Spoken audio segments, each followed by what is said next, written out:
Mas tem um lote, professor Marco Antônio Villa, que pode chamar mais atenção do que outros lotes, né?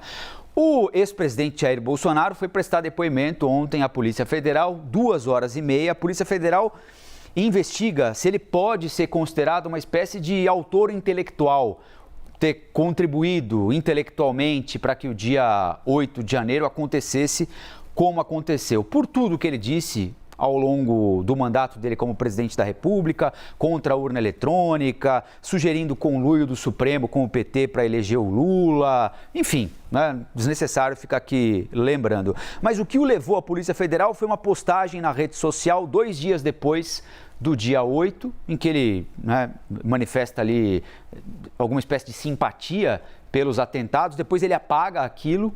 E ontem um advogado foi à Polícia Federal para dizer que ele estava sob efeito de medicamento, porque no dia da publicação ele estava internado lá nos Estados Unidos, ele teve mais uma consequência do atentado, lá um problema estomacal e estava internado.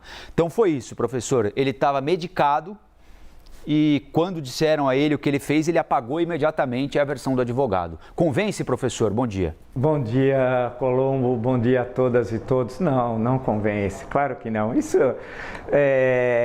primeiro, eu não sou especialista e o Dr. Calil me desculpe, mas pelo que eu perguntei, a morfina argumentada pelo advogado que teria sido aplicada no senhor Jair Messias, ela não é adequada para obstrução intestinal, pode até agravar o quadro. Então, primeiro fato é esse, que não é verdadeiro.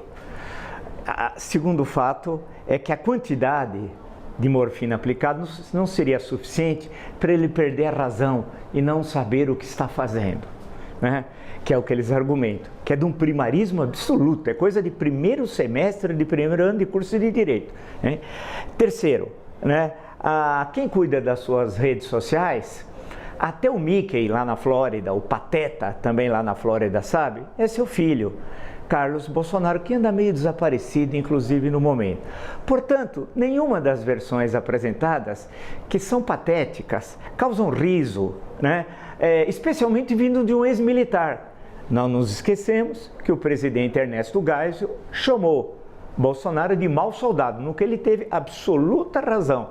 Então, isso há uma incompatibilidade. Isso não é verdade. Ele não quer assumir que ele fez uma postagem golpista, que ele era o líder intelectual do golpe fracassado, graças à ação das autoridades e da sociedade civil, do jornalismo, no dia 8 de janeiro, e a responsabilidade era dele. Só faltava ele dizer que a responsabilidade era do Pateta ou do Mickey, né? Ou do Pluto, se assim ele o desejar. Então não dá para levar a sério o Jair Bolsonaro. Ele teria de ter a dignidade militar e republicana de dizer: fui eu que postei, né? E fui eu que depois apaguei. Porque imputar a morfina, e volto a dizer, não é adequada para esse caso, agrava, de acordo com os médicos, a obstrução intestinal. O volume aplicado não faz com que você perca a consciência e possa fazer qualquer tipo de coisa.